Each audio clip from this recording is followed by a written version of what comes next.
العلي العظيم.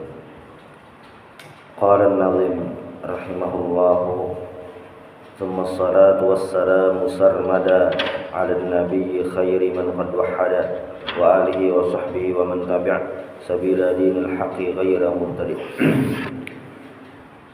Lanjutan daripada pekan sebelumnya, kita membahas tentang syarah daripada aqidatul awam, akidah orang-orang yang akidah dasar lah, pengetahuan dasar tentang keimanan yang harus diketahui. Qala nazim summa salatu wassalamu sarmada, dan salawat serta salam itu sarmada. Sarmada itu artinya iman, selawasan.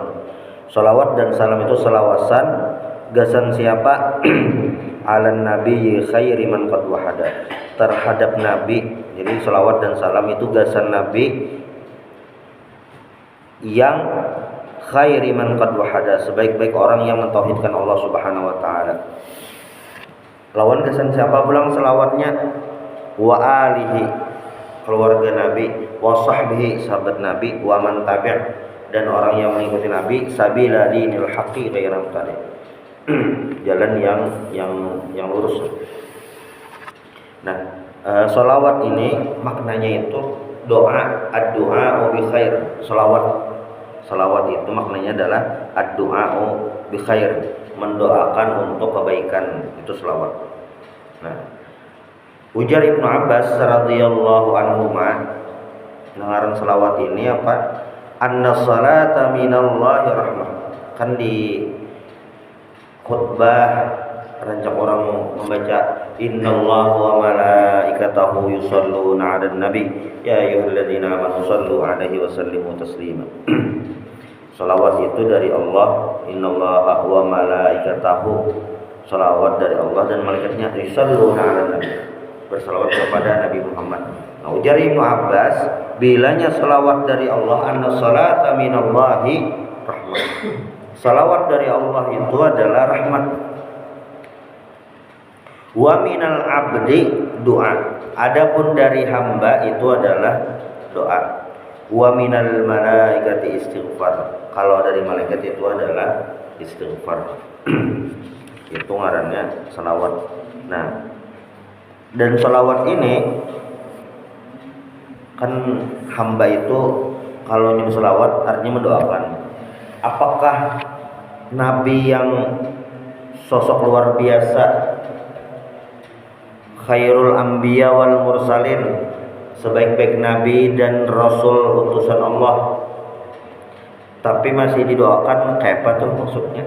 Nah, jadi kita berselawat lawan nabi itu ada dua. Satu, memang berselawat kepada nabi, mendoakan nabi. Lalu yang kedua, ini setujuan yang paling penting, berselawat itu adalah tawasul kita melalui Rasulullah SAW agar mendapatkan limpahan rahmat dan keberkahan dari Allah Subhanahu wa taala. Itu membaca selawat. Jadi sebujurannya ketika ada orang bersolawat itu terbulik kepada orangnya seorang, walaupun selawat itu adalah mendoakan Nabi Muhammad, tapi sebujurannya itu terbulik kepada yang membaca selawat. Nah, ini ibaratnya selawat. Jadi kita memberi terbulik pulang. Ini selawat.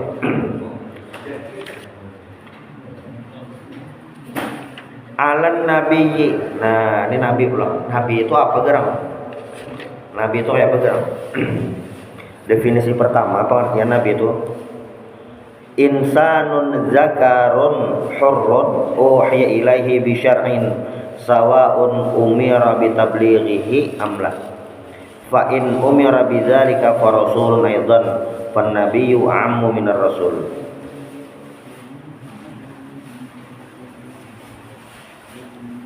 Jadi definisi pertama ngaran nabi itu adalah laki-laki yang mendapatkan wahyu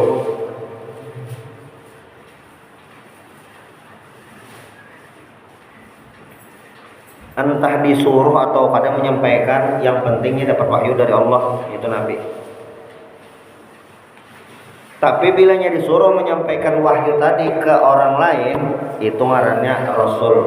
Makanya fan nabiyyu a'ammu minar rasul. Jadi yang ngarannya nabi itu lebih umum daripada rasul. Maksudnya yang nabi ini lebih banyak daripada rasul. Rasul itu adalah orang yang dapat wahyu, wajib menyampaikan. Kalau nabi kada disuruh menyampaikan.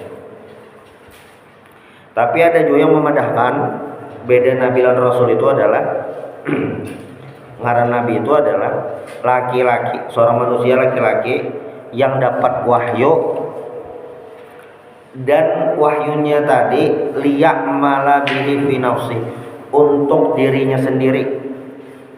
Nah, adapun rasul itu adalah seseorang laki-laki yang dapat wahyu dan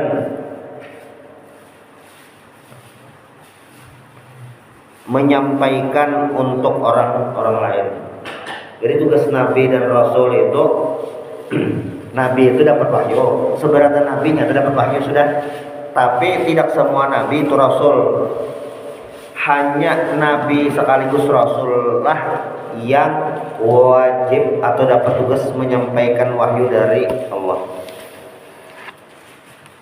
Jadi rasul itu tugasnya kadang-kadang jujur ini menyampaikan wahyu dari Allah, kayak yang digawi Nabi Muhammad sallallahu alaihi wasallam.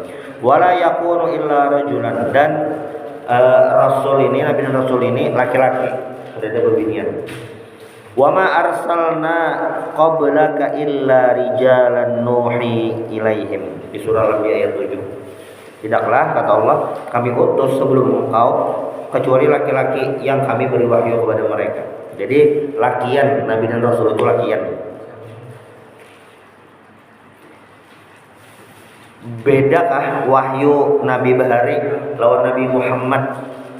Secara umum wahyu dari Allah itu sama. Apa samanya? Mengesahkan Allah Subhanahu wa taala, menuhankan Allah taala, mengesahkan Allah taala, itu sama. Mulai Nabi Adam sampai Nabi Muhammad sama, tidak beda. Lalu apa yang membedakan nabi dahulu dengan nabi-nabi yang lain? Antara nabi dahulu, nah, yang membedakan itu adalah syariat atau tata cara beribadahnya, itu nang belain. Belainnya itu ya ada beda sedikit lah. Lawan syariat itu kan tatanan hidup, hukum gitu. Umat Nabi Muhammad bilanya ada najis, membersihkannya pakai air ke baju. Tapi di baju nih karena najis, membersihkannya ya apa? Dibasuh, tuntong. Umat Nabi Bahari itu ada yang syariatnya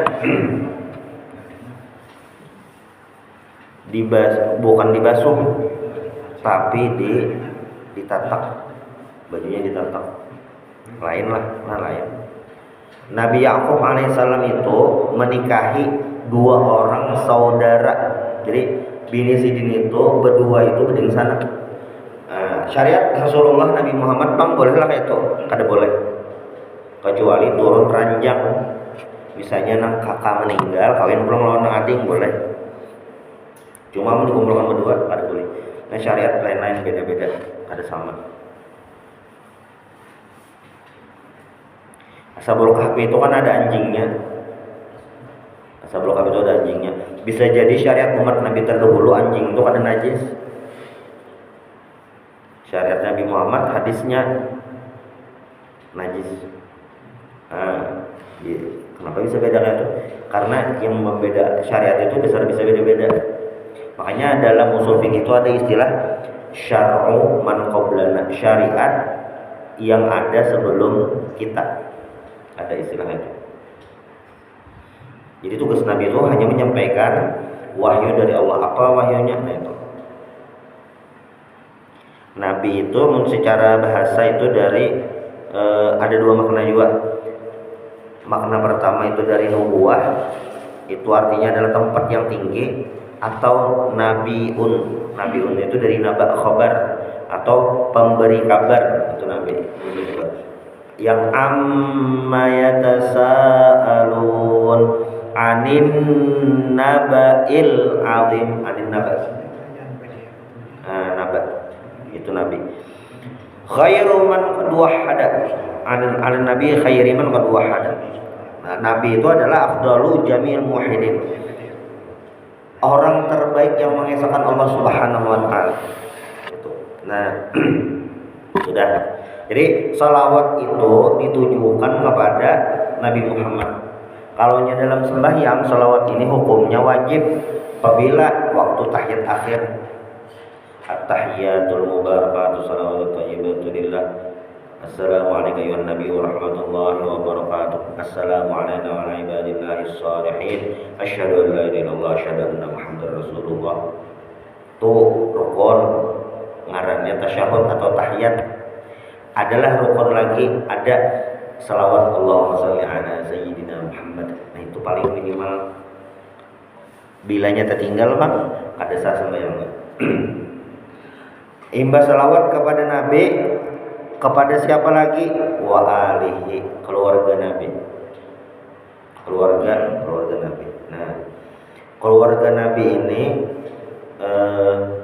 banyak hadis-hadisnya tentang keluarga Nabi. Kalaunya normalnya standarnya kan keluarga Nabi itu adalah orang yang memiliki hubungan darah dengan Rasulullah SAW. Normalnya kan itu.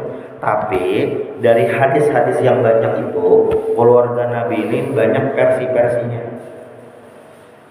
Salman Al-Farisi itu lain orang Arab, orang luar. Memangnya dapat hidayah lawan hendak mencari Nabi yang terakhir. Cari sampai terdapat Rasulullah Sallallahu Alaihi Wasallam. Waktu perang Khandaq atau perang Ahzab tahun 5 Hijriah itu, pasukan Quraisy koalisi besar jumlahnya 10.000. Waktu itu banyak benar 10.000. Kaum muslimin di Madinah hitung berataan 3.000. Secara hitung-hitungan bila head to head jabhah bijabhah langsung ini kemungkinan kalahnya tinggi kada kawat, maka perlu strategi lain. Ujar Salman Al-Farisi. Jadi Salman ini karenanya orang luar, pengalamannya sudah banyak, melihat dunia lebih luas, bisian ide yang mungkin sahabat lain kada terpikir. Ujar Sidin, kita ulah Khandaq ya, ulah parit sekeliling kota Madinah. Paritnya itu amun dipelem lulun hati, paritnya halus bener Pak. Cuma amun bujuran tuh kada halus lagi kenal. Kira-kira amun kuda beluncur tuh kada tahu bener. Jadi kenal paritnya. Lalu diulah karena apa? Musuhnya banyak benar 10.000. Jadi kaum muslimin itu bertahan biasanya. Adalah terjadi perkelahian, ada kawa menyuh barang mungkin diulah jembatan lah, panah kawa gitu, adanya. Cuma ada berhadapan langsung. Itu Salman Al-Farisi. Nah, Salman itu diakui Nabi sebagai keluarga. Makanya dalam sebuah hadis nih dari Anas bin Malik ini diriwayatkan oleh Imam At-Tabrani. Nabi ditakoni, "Su'ila Rasulullah sallallahu alaihi wasallam, man alu Muhammadin, siapa keluarga Muhammad?" Ujar Nabi, alu Muhammadin kullu taqi. Keluarga Nabi Muhammad ini adalah semua orang yang bertakwa. Masuk wa alihi. Sudah. Tapi dari sisi lain lah, makanya banyak sisi-sisinya. Amma fi maqamiz zakati faqala al-Imam Malik rahimahullahu taala. Adapun dalam bab zakat. Jadi dalam bab zakat itu keluarga Nabi Muhammad kada boleh dapat zakat, haram. Jadi kan ada 8 golongan yang berhak menerima zakat. Innamas shadaqatu lil fuqara wal masakin wal 'amilina 'alaiha. Itu sampai tuntung sampai terakhir. Itu yang berhak menerima zakat. Nah, ada dua orang-orang yang kada boleh menerima zakat. Satu, orang yang berkecukupan, orang sugih kada boleh dapat zakat. Kecuali karena ada kisah yang lain, misalnya mu'alaf tapi sugih boleh dapat zakat, boleh. Cuma yang ada apa-apa Islam aja sugih kan boleh dapat zakat. Apalagi yang ada boleh keluarga Nabi. Nah, ujar Imam Malik, keluarga Nabi itu adalah hum Banu Hashim faqat. Bobohan Bani Hashim haja. Wa qala al-Imam Syafi'i rahimahullahu taala Banu Hashim wal Muttalib. Ujar Imam Syafi'i kada buhan Banu Hashim lawan Bani Muttalib.